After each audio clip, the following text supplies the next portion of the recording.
Okay, you can work your way back. One more.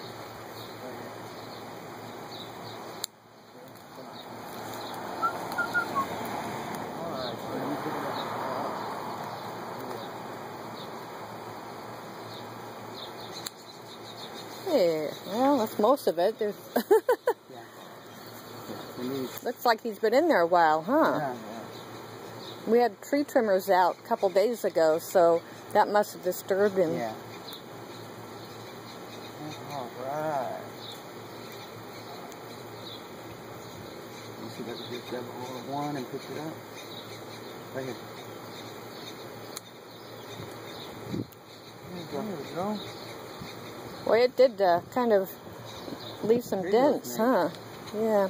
So is that a Great Plains rat snake? I think so. Yeah, I kind of looked him up, and based on his markings on his head. Yeah. Remember I told you I saw one? Remember I told you I saw one by that house? Close to the bull barn?